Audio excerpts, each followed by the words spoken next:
20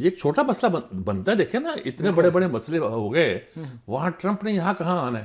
صحیح ہے. ان کو کچھ اعتبار ہے تو کچھ چند لوگوں پر ہے کہ ان کے تعلقات, جو ان کا ڈینیل جو بھی بولا تھا, کیا نام تھا اس کا, کیا نام تھا اس کا, وہ جو ٹرمپ کا داماد, وہ جو بزنس مین تھے جنہوں نے پچھلے دنوں ریچرڈ, جی ہاں, وہ فارن منسٹر بننا چاہتے ہیں. فارن منسٹر وہ بن نہیں پا رہے کیونکہ ان کے مقابلے میں فارن منسٹر کسی اور کو اناؤنس کر دیا ہے. پھر ان کا شاید ان کا جو بزنس پارٹنر ہے وہ ٹرمپ کے داماد ہیں, ان کے داماد کا دوست ہے اور بزنس پارٹنر بھی ہے. زمینیں بھی خریدی ہیں, ہمارے پروگرام میں ہی کہا گیا تھا ساری باتیں. صحیح ہے. تو یہ وہ پتہ نہیں کہاں کہاں امید لگائی ہوئی ہے. صحیح ہے. وہاں تو پیسے لے کے آپ دستخط کرا دیتے ہیں. ٹھیک ہے. لیکن یہ سوچنا کہ وہ ملک کو ایٹ سٹیک لگا دیں گے ایک آدمی کی گرفتاری یا رہائی پر, تو یہ مشکل دکھائی یہ مشکل نظر آ رہا ہے. حامد رضا نے ایک اور بات کی ہے, صحافی نے سوال کیا تھا NRO کے حوالے سے, ایک الجھن ہوئی ہے, وہ بھی آپ کو سنواتے ہیں, پھر اس پہ بھی آپ کو کمنٹ لیتے ہیں. جی سنائیے گا. میر صاحب, یہ کافی لوگ کہہ رہے ہیں, کافی صحافی کہہ رہے ہیں, حامد میر صاحب بھی کہہ رہے ہیں, اور بھی بہت سے لوگ کہہ رہے ہیں کہ حکومت NRO مانگ رہی ہے. کوئی کہتا ہے PTI NRO مانگ رہی ہے. NRO مانگ کون رہا ہے؟ دیکھیں وہ مذاکرات میں جس طرح نظر آتا ہے نے یہ بھی کہا کہ وہ کشکول لے کے جگہ جگہ مذاکرات کی بھیک مانگ رہے ہیں. یہ سارا اب تاثر یہ ہو رہا ہے کہ عمران خان کچھ سمجھ گیا ہے کہ وہ اس جگہ پہنچ گیا ہے جہاں اس کی بچت زیادہ مشکل ہو رہی ہے. ٹھیک ہے. تو کمپرومائزز پہ آ گیا ہے, سمجھا جا رہا ہے. میں نہیں کہتا یہ ایسا ہے. تو اسی کو ہم NRO کہتے ہیں, اسی کو ہم کہتے ہیں کہ یہ ثابت کرنا چاہتے ہیں اب بھی کہ عمران خان بہت ڈٹا ہوا ہے, بہت بولڈ ہے. صحیح ہے. یہ بروائیں گے اس سے خام خواہ. اچھا. وہ اگر موقع کوئی ایسا نظر آتا ہے جس میں وہ کوئی انڈرسٹینڈنگ کر لے اور کر کے اپنی جان ہی بچا لے اور ملک کو ہی بچا لے, تو یہ اس کو موقع نہیں دینا چاہتے. صحیح ہے. اور جو فیصل واڈا اشارہ کر رہا ہے کہ جناب علی جو اپنے لوگ ہیں وہی, فیصل واڈا جو اشارے کر رہا ہے وہ کچھ اس کی بنیاد تو کچھ خبریں ہوں گی جو اس کے پاس ہیں. صحیح ہے. صحیح ہے. جو عام لوگوں کے پاس نہیں ہوتی, اور اس کے ذرائع ایسے ہیں کہ اس کے پاس خبریں ہو سکتی ہیں. ٹھیک ہے. ٹھیک ہے. اور ان خبروں کی وجہ سے وہ ان کی طرف اشارہ کر رہا ہے اور اشارے کر کے ان کو ڈرا بھی رہا ہے. ٹھیک ہے. اور یہ بھی کہہ رہا ہے کہ بھئی جو تمہیں توقع ہے امریکہ سے وہ بند کرو. صاحب جیسے خواجہ آصف نے بات کی 190 ملین پاؤنڈ کا جو فیصلہ ہے وہ آنے والا ہے, اس طرح فیصل واڈا نے کہا کہ اس کے اندر عمران خان کو سزا ہوگی. آج کی پریس کانفرنس میں بولا ہے, وہ بھی اشارہ دے رہا ہے. یہ دیکھیے ساری باتیں ایک ہی دن ہوئی ہیں, اس لیے آپ کو دیکھ نہیں رہا, میں بہت محتاط ہو کے بول رہا ہوں. ٹھیک ہے. کہ کہیں سزا ہو ہی نہ جائے. صحیح ہے. کہیں وہ سچ مچ NRO سائن نہ کر دے, کہیں سچ مچ وہ کسی ملک سے آ نہ جائے کہ اس کو ہمارے یہاں بھجوا دیں, کہ یہاں سچ مچ جھگڑا نہ ہو جائے. صحیح ہے. اور حکومت پیچھے نہ ہٹ جائے.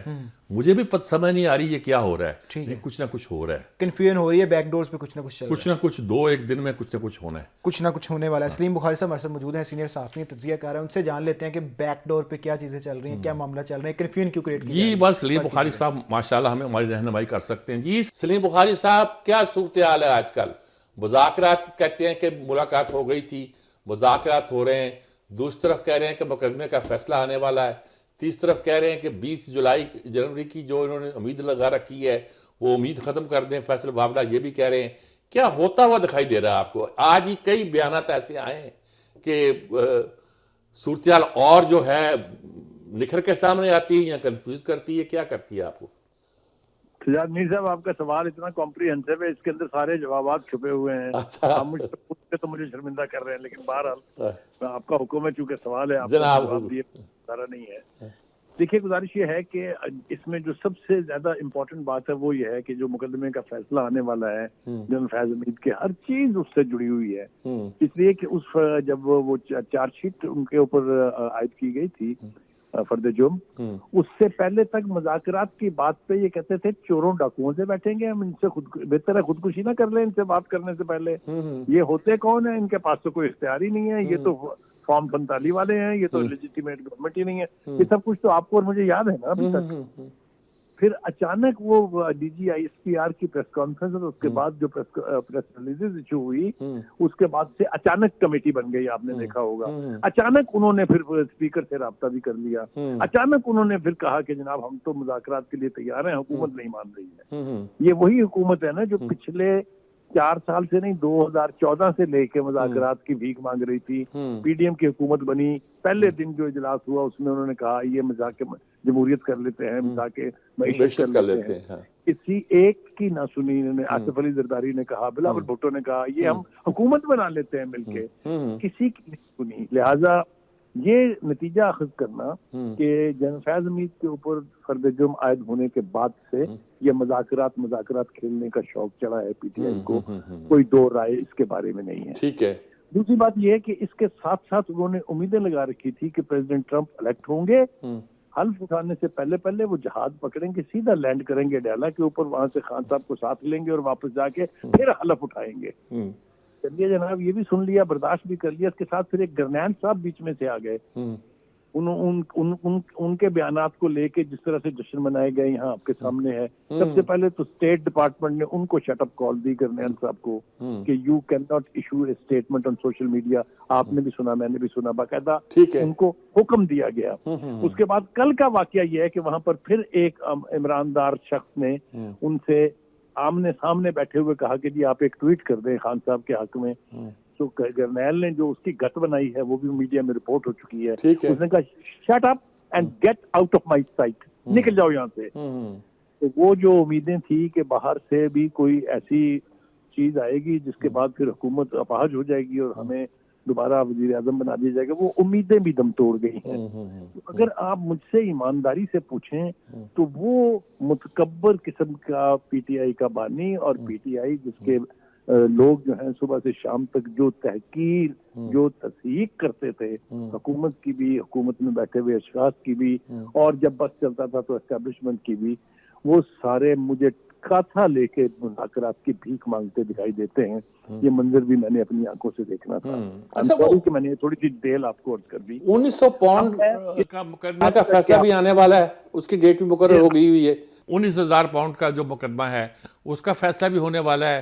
اور کچھ یہ تاثر پیدا ہو رہا ہے کہ عمران کہتے ہیں کہ اگر یہ بات نہیں مانتے، جب سینئر موسٹ نہ لگائیں، چاہے پہلے تو اصرار تھا نا سینئر موسٹ ترین، دونوں لفظ سینئر موسٹ ترین شیکسپیئر ہو گیا تھا پورا. تو اب وہ بھی ہٹ گئے پیچھے. تو کیا لگتا ہے کہ اب کل مذاکرات کی کیا شکل بنتی نظر آتی ہے؟ دیکھیے جی، اس مذاکرات کے بارے میں اور مذاکرات کرنے والوں کے بارے میں پہلے تو ارشادات پی ٹی آئی کے میں مختصراً آپ کو سنا دوں. کبھی تو وہ کہتے ہیں کہ اس حکومت کے پاس کوئی اختیار ہی نہیں ہے. ٹھیک ہے. وہ کہتے ہیں جی، پھر وہ مطالبہ کرتے ہیں کہ جی طاقتور طبقہ جو ہے اس کا نمائندہ بھی مذاکرات میں شامل ہونا چاہیے. یہ بھی آپ نے سنا. اور ساتھ ہی یہ بھی کہتے ہیں کہ جب ہم ملنے جائیں بانی پی ٹی آئی تو ان کا بندہ وہاں نہ ہو. ایک عجیب و غریب قسم کا تصاد ہے جس سے دوچار ہے پی ٹی آئی کی لیڈرشپ. اب مجھے یہ لگتا ہے کہ اس مذاکرات میں یہ ہانڈی جو ہے مڑے چڑھتی دکھائی مجھے نہیں دیتی ہے. کیونکہ اگر یہ فیصلے ہو گئے، اگر 20 جنوری بھی گزر گیا اور کچھ نہ ہوا، تو پھر کس کے رحم و کرم پر ہوگی پی ٹی آئی اور پی ٹی آئی کی لیڈرشپ؟ یہ وہ سوالیہ نشان ہے جن کے جواب درکار ہیں. میرا خیال یہ ہے کہ پی ٹی آئی کو اب اس بات سے ریکنسائل کرنا پڑے گا کہ ان کی وہ جو ڈکٹیٹنگ پوزیشن تھی، وہ جو پریشر تھا، وہ جو عوامی پریشر تھا، وہ آہستہ آہستہ فزل آؤٹ ہو رہا ہے. میر صاحب آپ ذرا غور کیجئے، 3-4 مرتبہ حملہ آور ہوئے اسلام آباد کے اوپر، کیا نکلا اس میں سے نکلے افغانی باشندے، ان میں سے نکلے وہ ہائرڈ لوگ جو افغانستان سے آ کے یہاں کام کرنے آتے تھے، ان میں سے نکلے وہ لوگ جن کے ٹریک ریکارڈ پہلے سے موجود ہیں. پنجاب سے کوئی نکلا، سندھ سے کوئی آیا، بلوچستان سے کوئی آیا، تو سکڑ کے ایک صوبے کی جماعت رہ گئی ہے پی ٹی آئی. ووٹر اور چیز ہے، ورکر جو نکل کے باہر مار کھاتا ہے میر صاحب آپ کو پتا ہے وہ اور چیز ہے. ٹھیک ہے. تو 3 صوبوں سے پذیرائی بھی نہ ہو، پریشر جو ہے وہ آہستہ آہستہ فزل آؤٹ بھی ہو رہا ہو، تو مجھے بتائیے حکومت کو کیا ضرورت ہے ان کی ڈکٹیشن لینے کی؟ ٹھیک بات. دوسری بات یہ ہے کہ ہم یہ مانتے ہیں کہ ہمیشہ سے ملٹری اسٹیبلشمنٹ کہہ لیجئے، اس کو اسٹیبلشمنٹ کہہ لیجئے، اس کو خلائی مخلوق کہہ لیجئے، اس کو کوئی نام دے لیجئے، ان کا پاکستان کی سیاست میں دخل رہا ہے، اور یہ صرف پاکستان میں نہیں ہے۔ میر صاحب میں پوچھنا چاہتا ہوں کہ کیا امریکہ کا پریزیڈنٹ اتنا فری ہے کہ وہ پینٹاگون اور CIA کو اوائڈ کر کے اپنی مرضی سے کوئی فیصلہ کر لے؟ ٹھیک بات۔ کیا پرائم منسٹر مودی جو مدر آف ڈیموکریسی جس کو کہتے ہیں، اس کی مجال ہے کہ وہ را کی لائن سے ہٹ جائے؟ پوٹن رشیا کی KGB سے ہٹ سکتا ہے؟ یہ تمام ملکوں میں ہوتا ہے، فرق صرف یہ ہے کہ ہمارے ہاں جو مارشل لا کی انٹرونشنز ہیں ان ملکوں میں وہ نہیں ہوتی، اور یہ انٹرونشن اس وقت ہوتی ہیں جب ہمارے سیاستدان جو ہیں وہ اپاہج ہو کے اپنے ہاتھ کھڑے کر دیتے ہیں کہ یہ صورتحال سے نمٹنا ہمارے بس کی بات نہیں ہے۔ اور یہی ہوتا ہے میر صاحب کہ اسی کی وجہ سے ہر دفعہ تینوں مارشل لا کا استقبال عوام نے تالیاں بجا کے کیا ہے۔ یہ تاریخ میرے اور آپ کے سامنے ہے۔ اب بھی یہی ہو رہا ہے کہ خان صاحب اگر بیہیو کرتے شروع میں ہی، بلکہ جب ووٹ آف نو کانفیڈنس آیا تھا تو جو آپشنز اس وقت ان کے سامنے رکھے گئے تھے کہ ہم الیکشن کروا دیتے ہیں نیا، ان آپشنز پر جاتے بجائے اس کے کہ اس غرور میں کہ اب میں جو چاہوں گا میں بادشاہ وقت ہوں وہی ہوگا، اگر اس وہم میں وہ مبتلا نہ ہوتے تو کوئی سیاسی حل نکل سکتا تھا۔ میرے خیال سے it's too late now, it's too late now. بہت شکریہ سلیم بخاری صاحب، بہت تفصیل کے ساتھ انہوں نے ساری بات بتا دی ہے، اور سارا نقشہ جو ہے، جو مشکلات پیدا ہو گئی ہیں PTI کے لیے اور جو نقطہ نظر تھا ان کا وہ انہوں نے واضح کیا، جو وقت لوگ کہہ بھی رہے ہیں۔ اب حامد رضا کے بیان کو، خواجہ آصف کے بیان کو، ان کے وابڈا کے بیان کو، اور یہ مقدمے کو، فیض حمید کے مقدمے کو بھی، ان کے بھی 13,000 پاؤنڈ کے مقدمے کو، سب کو ملا کے دیکھا جائے تو صورتحال کچھ ایسی بنتی دکھائی دیتی ہے۔ باقی اللہ خیر کرے، پاکستان پر اپنا رحم کرے، کرم کرے، فضل کرے، اور ہم اچھی زندگی، اچھا مستقبل گزار سکیں۔ ٹھیک ہے جی صاحب، بریک کا وقت ہوا ہے، بریک کے بعد واپس آئیں گے، بات کریں گے پاکستان پیپلز پارٹی اور حکومت کے درمیان جو ہلکی آنچ پہ جو گولہ باری چلتی رہتی ہے، وہ گولہ باری ایک بار پھر شدت اختیار کر گئی ہے۔ بریک کے بعد آتے ہیں، اس پہ بات کرتے ہیں۔ Will be right back after the short break. جی بریک کے بعد آپ کو ایک بار پھر سے خوش آمدید کہتے ہیں۔ گرین پاکستان انیشیٹو کے تحت دریائے سندھ سے 6 نہریں نکالنے کا منصوبہ دیا گیا تھا حکومت کی جانب سے، جس کی وجہ سے پاکستان پیپلز پارٹی کافی عرصے سے تحفظات کا شکار ہیں، اور جو اب یہ جو ان کی شدت تھی وہ اختیار کر گئی ہے، اور پاکستان پیپلز پارٹی حکومت کے خلاف کھل کے سامنے آ گئی ہے اور بڑی اسٹرکٹ ایکشن لے رہی ہے اور بڑی اسٹرکٹ باتیں کر رہی ہے۔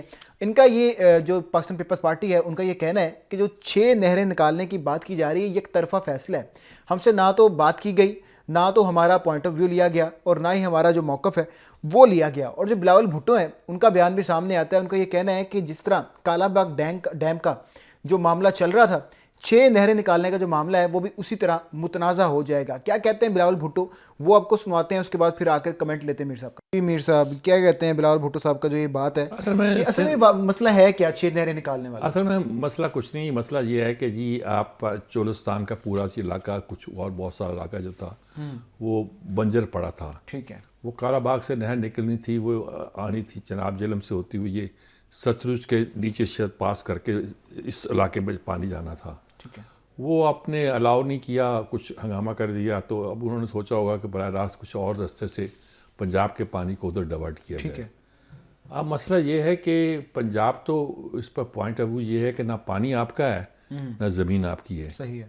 ہمارا پانی ہم اپنی زمین پر ہی اس کو ڈائیورٹ کر رہے ہیں۔ صحیح ہے۔ وہ اگر یہ اعتراض کریں گے کہ سندھ کا پانی سارا ہے ہی ہمارا، تو ظاہر ہے پھر پنجاب کو بھی اعتراض پیدا ہوگا۔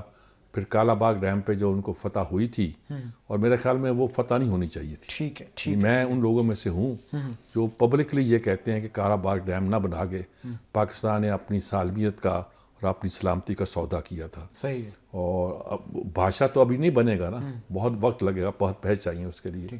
کالا باغ ڈیم بن گیا ہوتا، کالا باغ ڈیم اگر آغاز کر دیا گیا ہوتا تو مشرف کے زمانے میں اگر آغاز ہو گیا ہوتا، جو بہت لیٹ تھا، تو بھی یہ سن 1514 1516 میں بن گیا ہوتا۔ ٹھیک ہے۔ اور نتیجے کے طور پر پاکستان، اس میں سندھ میں کوئی نقصان نہیں ہوتا۔ صحیح ہے۔ وہ سیاسی نعرے اور اپنی جگہ ہوتے ہیں، اور لوگوں کو اس کو 2 نعرے تھے، کالا باغ ڈیم نہ کھپے اور پنو آکل نہ کھپے۔ ٹھیک ہے۔ پنو آکل ایک نئی چھاؤنی بن رہی تھی، اور یہ ہنگامہ تھا کہ یہاں گویا فوج کی چھاؤنی بنے گی، حالانکہ جگہ جگہ وہاں تھیں چھوٹی موٹی چھاؤنیاں، تو پنو آکل چھاؤنی نہ کھپے اور کالا باغ ڈیگ، تو پنو آکل چھاؤنی تو کھپ گئی، کالا باغ ڈیگ نہیں کھپا۔ ٹھیک ہے۔ اگر پنو آکل چھاؤنی کو بنانے والے ذرا ادھر تھوڑی سی توجہ اور دے تو یہ بھی دیتے بن جاتا اور اس کو بنا لیتے. ویسے دیکھیں نا اختلافات کی حالت تو یہ ہوتی ہے کہ تربیلا کے لوگ اب بھی اپنی زمینوں کو ترس رہے ہیں. صحیح ہے. منگلا کے مسئلے پیدا ہوئے ہیں. جن لوگوں نے بے دخل کیا گیا تھا اکاڑے سے ان کی کنٹونمنٹ بنانے کے لیے اس علاقے سے جہاں زمینیں تھیں وہ آج تک چیخ رہے ہیں, ان کے گروپ بنے ہوئے ہیں. تو یہ ملکوں میں ہوتا ہے. اب چین بنا رہا ہے ایک ڈیم, دنیا کا بڑا ڈیم تبت میں, جہاں انڈیا کو بھی پسو پڑے ہوئے ہیں. اس ڈیم کے بارے میں یہ کہتے ہیں کہ 12 لاکھ یا کتنے لوگ جو ہیں بے دخل ہوئے ہیں. تو انسانوں کی تاریخ میں تو یہ ہوتا ہے. ٹھیک ہے امیر صاحب, یہ کیا کنفلکٹ ہے اور اس کا کیا حل کیا نکل سکتا ہے؟ قادر خان مندوخیل صاحب ہمارے ساتھ موجود رہے پاکستان پیپلز پارٹی, ان سے جان لیتے ہیں, لائن پہ موجود ہیں. جی بہت ڈفرینٹ بات ہوگی, ان سے کرتے ہیں بات. جی آج کل کیا ایک مسئلہ چل پڑا ہے, پہلے بڑے دھیمے سروں میں تھا, اب کچھ اس میں آواز زیادہ آ رہی ہے. کچھ 6 نہریں نکالی جا رہی ہیں دریائے سندھ سے, اس میں سے ایک چولستان کو بھی سج جا رہی ہے. اس میں کچھ اعتراضات ہو رہے ہیں. پیپلز پارٹی آصف زرداری صاحب ایگری کر چکے. پتہ نہیں کیا مسئلہ کیا ہے. میں سندھ میں رہا ہوں, زیادہ وقت میرا زندگی کا کراچی میں گزرا ہے, تو مجھے اندازہ ہے کہ پانی کے مسئلے پر سندھ کے لوگ کتنے حساس ہیں. تو یہاں کیا مسئلہ پیدا ہوا ہے؟ بہت شکریہ میر صاحب.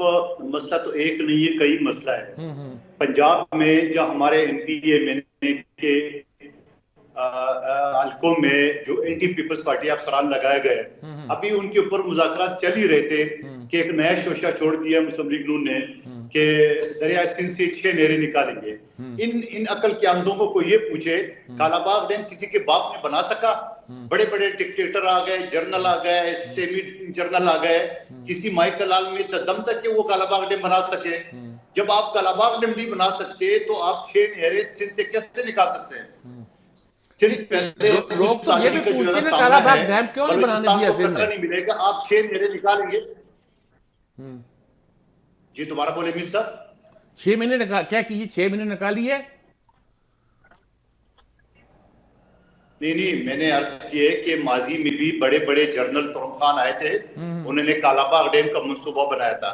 کیا وہ کالا باغ ڈیم کا منصوبہ کسی مائک کلال کسی کے باپ میں ہمت تھی کہ وہ بنا سکے؟ جب اب دریائے سندھ سے 6 نہریں نکالیں گے تو بات تو وہی ہو گئی نا. کالا باغ ڈیم وہ پانی آپ نے روک رہا تھا, ابھی آپ پانی روک رہے ہیں. ہم آپ کے سپورٹر ہیں, ہم نے کہا آپ اپنے گھر میں وزیر اعظم نہیں بن سکتے تھے, ہم نے آپ کو بنا لیا ہے 1 مرتبہ 2 مرتبہ. آپ ہم سے مشاورت کیے بغیر, 2 صوبوں سے مشاورت کیے بغیر, تو میں تو کہتا ہوں انجام دیکھ لے کالا باغ ڈیم کا. کسی میں دم تھا کالا باغ ڈیم بنانے کا؟ جو اب وہ جو ہے نا 6 نہروں کی صورت میں نکالیں گے. پہلے ہی سندھ جو ہے نا وہ خوشحالی کا سامنا ہے, پہلے ہی سندھ جو ہے نا وہ سیلاب زدگان میں سیلاب کی وجہ سے ڈوب پڑا ہوا ہے, اور وہاں تو فنڈ اب دے نہیں سکے. الیکشن کے لیے آپ بھاگے کراچی آ جاتے ہو, جیسا آپ نے بڑا یہاں کام کیا ہے. اور میرا اور شہباز شریف صاحب کا حلقہ ایک ہی ہے.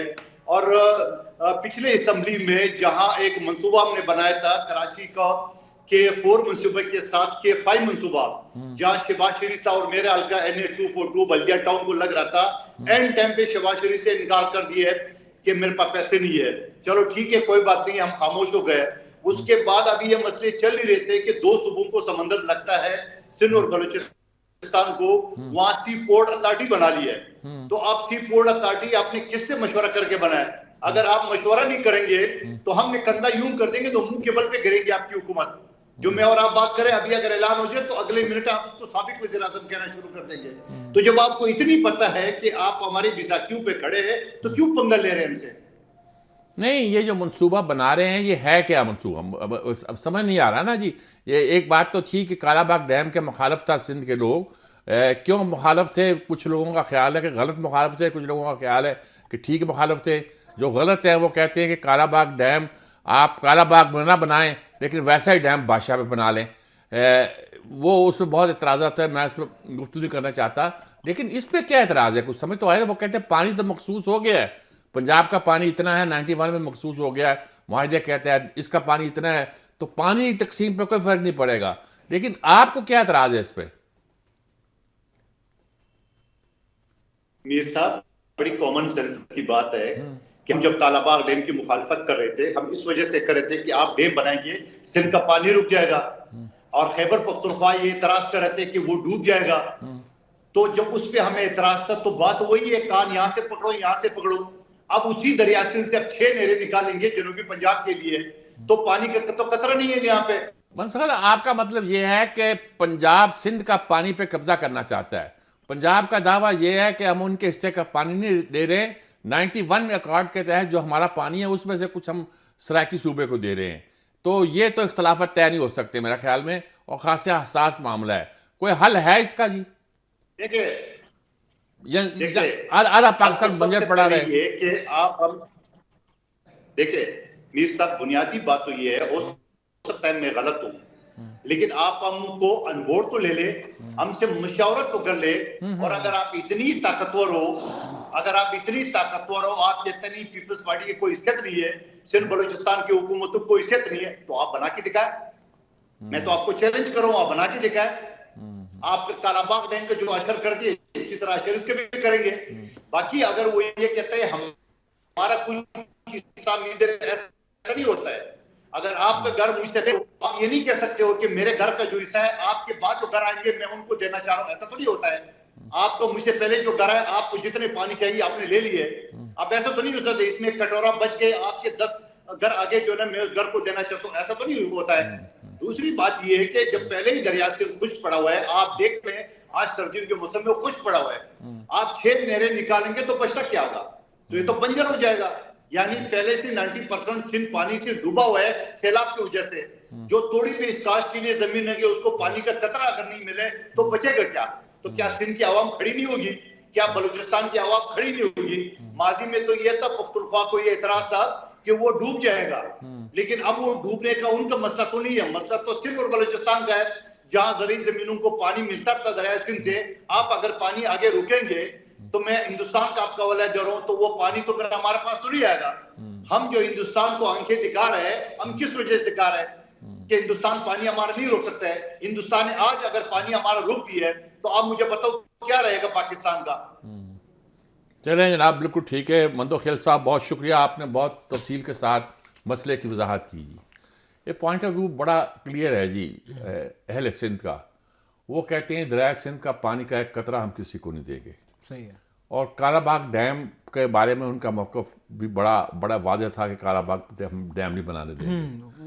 جبکہ سندھ طاس منصوبہ ہوا تھا تو اس وقت تربیلا ڈیم نہیں تھا, ٹھیک ہے, کالا باغ ڈیم تھا. صحیح ہے. وہ تو شاید غلام اسحاق نے کہا کہ پہلے آپ تربیلا بنا لو, کالا باغ تو آسان ہے, وہ تو آپ خود بنا سکتے ہو, صحیح ہے, تربیلا آپ خود نہیں بنا سکتے ہو.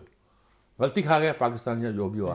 لیکن یہ ہے کہ اب اس کے بعد کیا بحثیں کیا ہیں کہ کالا باغ میں پانی رکے گا تو سندھ کو پانی نہیں ملے گا. صحیح ہے. وہ کہتے ہیں کہ وہی بات یہ ہے کہ بھاشا میں پانی رکے گا تو سندھ کو پانی کہاں سے آئے گا.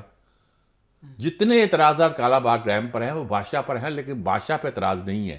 تو میں چھیڑا کرتا تھا کہ اعتراض آپ کا یہی ہے کہ اس کی ٹوٹی پنجاب میں ہے, جس کو کالا باغ ڈیم کہتے ہیں. وہ اس سے اعتراض صرف یہ ہے کہ ٹوٹی پنجاب میں ہے. اب اس پر اعتراض یہ ہے کہ پانی پنجاب میں کیوں جا رہا ہے, چولستان میں کیوں جا رہا ہے. وہ کہتے ہیں ہمارے حصے کا پانی ہم چاہے چولستان میں دیں, چاہے ہم آپ کے اکاڑے میں دیں یا کہیں اور دیں, ہمارا پانی ہے نا. ٹھیک ہے. آپ طے ہو گیا 91 میں اکارڈ طے ہو گیا ہے, اس اکارڈ کے تحت ہم پانی جہاں چاہے دے دیں, ٹھیک ہے, اس پہ کسی کو اعتراض نہیں ہونا چاہیے. وہ کہتے نہیں اب آپ دے نہیں سکتے. صحیح ہے. یعنی پنجاب میں پانی نہیں دے سکتے اور جہاں چاہے دے دیں, صحیح ہے, کیونکہ ہمارے جو آبی حیات ہے وہ ضائع چلی جائے گی, وہ تباہ ہو جائے گی. ٹھیک ہے. بہت سارے اعتراضات ہیں, ان کو حق ہے اس سے اعتراضات کرنے کا. اور پہلے بھی ایک جرنیل اٹھا تھا, سب سے پہلے تو یہ مسئلہ پیدا ہوا ضیاء الحق کے زمانے میں. صحیح ہے. 3 جرنیلوں کا مسئلہ ہے. ٹھیک ہے. ضیاء الحق کے زمانے میں پیدا ہوا. فضل الرحمان نے کہتے ہیں گورنر تھے جب, تو ضیاء الحق سے کچھ باتیں منوانے کے لیے یہ مسئلہ چھیڑا. کہتے رہے بعد میں دوستوں کو کہ میں نے چاہا تھا کہ یہ مسئلہ ذرا پیدا ہوگا, ضیاء الحق دباؤ میں آؤ گے, ان سے بات بنا لوں گا. وہ مسئلہ پھیل گیا, میرے ہاتھ سے بھی نکل گیا. صحیح ہے. دوسرا مشرف صاحب نکلے کہ میں بنا کے رہوں گا, پھر نہیں بنایا. جب ارباب غلام رحیم ان کے وزیر اعلیٰ جو تھے, بڑے ان کے خاص آدمی تھے, وہ بھی تیار نہیں ہوئے, تو انہوں نے یہ کہا کہ نہیں, سن 16 تک میں 5 ڈیم بناؤں گا پاکستان میں. صحیح ہے. 5 کیا اور ان میں کالا باغ بھی ہوگا اور بھاشا بھی ہوگا اور پتہ نہیں کیا کیا ہوگا. 5 کیا 1 بھی نہ بنا. صحیح ہے. اور پھر اس کے بعد یہ ہوا کہ اب تیسرے جرنیل, اب فوج کی منصوبہ ہے نا کہ پاکستان کو زرخیز کیا جائے, بنجر زمینیں پڑی ہوئی ہیں آپ کی, صحیح ہے, ان کو آباد کیا جائے. تو اس پہ وہ کھڑے ہوئے, دیکھیں اس کا کیا رزلٹ. دیکھیں اس کا کیا رزلٹ. پہلے اتنے مسئلے مسائل ہیں پاکستان کے اندر, کوئی نہ کوئی نیا کنفلکٹ پھر شروع ہو جاتا ہے. یہ کنفلکٹ جو شروع ہوا ہے یہ کس طرح بیٹھے گا, اس پر اگر دیکھنے کی ضرورت ہے. اور جو پاکستان پیپلز پارٹی ہے اور جو نون لیگ ہے, جو حکومت ہے, کس طریقے سے اس مسئلے کو سیٹ ڈاؤن کرتے ہیں, اس کو دیکھنے کی ضرورت ہے. بریک کا وقت ہوا ہے, بریک کے بعد واپس آئیں گے اور بات کریں گے. ایک تو گریٹر اسرائیل کا نقشہ جاری کر دیا گیا ہے جس کی یو اے ای نے اور سعودی عربیہ نے مذمت کی ہے, اس پر بات کریں گے. اور ساتھ ہی بھارت اور افغانستان ایک دوسرے کی قربت حاصل کرنا چاہ رہے ہیں, یہ پاکستان کے لیے کتنا نقصان دہ ہو سکتا ہے, اس پر بات کریں گے. بریک کے بعد will be right back after the short break. جی بریک کے بعد آپ کو ایک بار پھر سے خوش آمدید کہتے ہیں. بات کریں گے بھارت اور افغانستان کے تعلقات کی. بھارت اور افغانستان ایک دوسرے کے قریب آنا چاہ رہا ہے اور اس معاملے پہ غور بھی کر رہا ہے. اور دبئی کے اندر جو عبوری وزیر خارجہ ہیں طالبان حکومت کے, ان کی ملاقات بھی ہوئی ہے سیکٹری خارجہ انڈیا سے, اور وہاں پر بھی بہت سی باتیں کی گئی اور جو تعلقات ہیں بڑھانے کی باتیں کی جا رہی ہیں. اس کے ساتھ اگر بات کی جائے تو جو صہیونی حکومت ہے انہوں نے گریٹر اسرائیل کا نقشہ بھی جاری کر دیا, جس کو سعودی عرب جو ہے متحدہ عرب امارات ہے, فلسطین ہے, ان سب لوگوں نے مسترد بھی کر دیا, ان سب ریاستوں نے مسترد بھی کر دیا ہے. اس کا کیا امپیکٹ ہو سکتا ہے, اس پر بات کریں گے. میر صاحب بھارت اور افغانستان کے جو تعلقات کی بات کی جا رہی ہے, یہ پاکستان کے لیے پہلی نقصان بات دہ تو ہو یہ ہے سکتے کہ ہیں؟ یہ بات تو بہت پرانی چل رہی ہے کہ چاہ بہار کے ذریعے سے افغانستان کو ملایا جائے. ٹھیک ہے. دوسری بات یہ ہے کہ یہ کوئی بھارت کو بہت سیٹ بیک ملا تھا جب اینٹی افغان حکومت کا وہاں نقصان ہوا تھا. ٹھیک ہے.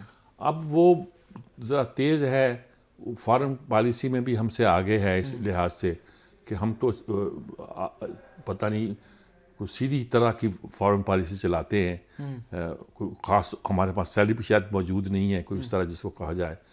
تو ہم کبھی کہتے ہیں کہ ہمیں ہاؤس ان آرڈر کرنا چاہیے, پھر ہم دوسری طرح کرتے ہیں تو اس کو بھی کہتے ہیں ہاؤس ان آرڈر کر لینا چاہیے, پھر تیسری طرح کرتے ہیں تو وہ بھی ہاؤس ان آرڈر ہوتا ہے. پتہ نہیں ہاؤس ان آرڈر ہمارا ہے کون سا, آج تک نہیں پتہ چلا. تو رزلٹ نکلا کہ انہوں نے کوشش کی کہ ان کے ساتھ تعلق اپنے بہتر بنایا جائے, لیکن یہ آسان کام نہیں ہوگا. اس میں بہت ساری باتیں ہیں, اس میں چین بھی شامل ہے. امریکہ بھارت کو چین کے خلاف استعمال کرنا چاہتا ہے, چین کے بھی کچھ انٹرسٹ ہوں گے. لیکن ہمیں بہت تاخیر نہیں کرنی چاہیے.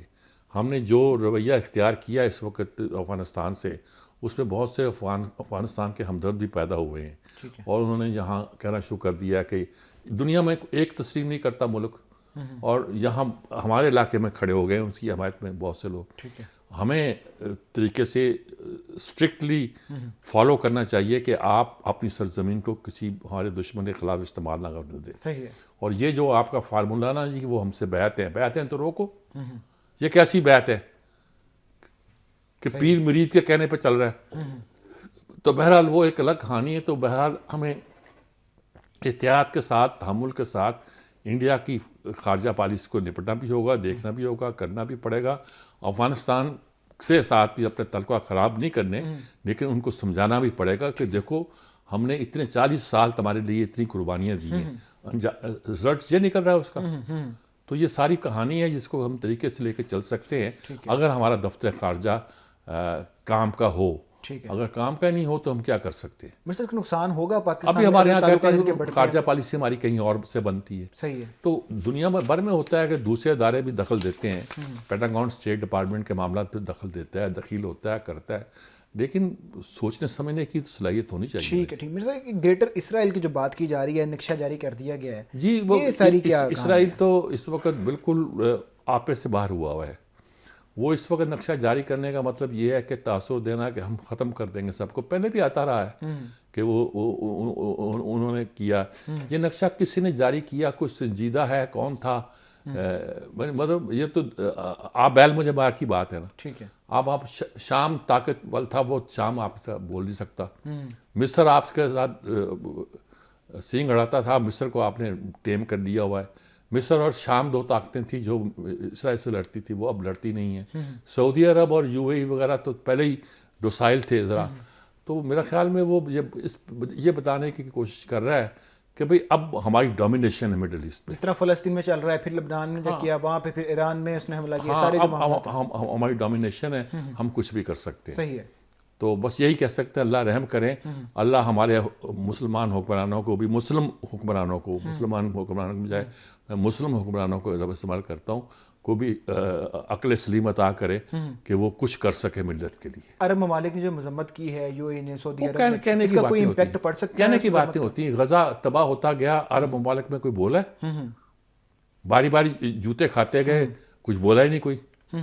سڑکیں بنانے کو لو، پتہ نہیں کیا کرنے کو، میں اب نام نہیں لوں گا ملکوں کا، آپ مجھے نہ مجبور کریں، لیکن کسی نے بھی اپنا فرض ادا نہیں کیا، کسی نے اپنا فرض ادا نہیں کیا۔ لیکن میرے صاحب ایک وہ تھریٹ تو اب دے رہا ہے کہیں نہ کہیں، اب جیسے پاکستان بھی ہے، پاکستان کو بھی ان چیزوں کے حوالے سوچنا چاہیے۔ گریٹر اسرائیل کا جو نقشہ ہے، تو غزہ کا معاملہ بھی چل رہا ہے، باقی معاملہ کہیں نہ کہیں تو سوچنا چاہیے، جو مسلم قومیں ہیں ان کو آپس میں مل کر بات کرنی چاہیے۔ ایک ایران تھا، اکیلا ایران کی ایسی کر کے رکھتی، پہلا کام ہی اس نے کیا کہ جو لوگ ایران کی پراکسی سمجھتا تھا جس کو، وہ تباہ کیے، بیروت کو تباہ کیا، وہاں حزب اللہ کو تباہ کیا، شام کو اس نے مریم ایڈ کیا، اور حوزی علاقے میں ان لوگوں کو ایسے اب رہ کیا گیا ہے؟ صحیح ہے، لیبیا وغیرہ پہلے ختم ہو چکے ہیں، تو عراق کو آپ نے مریم ایڈ کر دیا ہے، ٹھیک ہے، تو ایک نیا نقشہ ابھرے گا، ایک نئی طاقت ابھرے گی مڈل ایسٹ میں، ٹھیک ہے، اور پتہ نہیں کون آتا ہے کون نہیں آتا، لیکن مڈل ایسٹ میں انقلاب ضرور آئے گا۔ ٹھیک ہے۔ یہ ایک تشویش کی بات تو ضرور ہے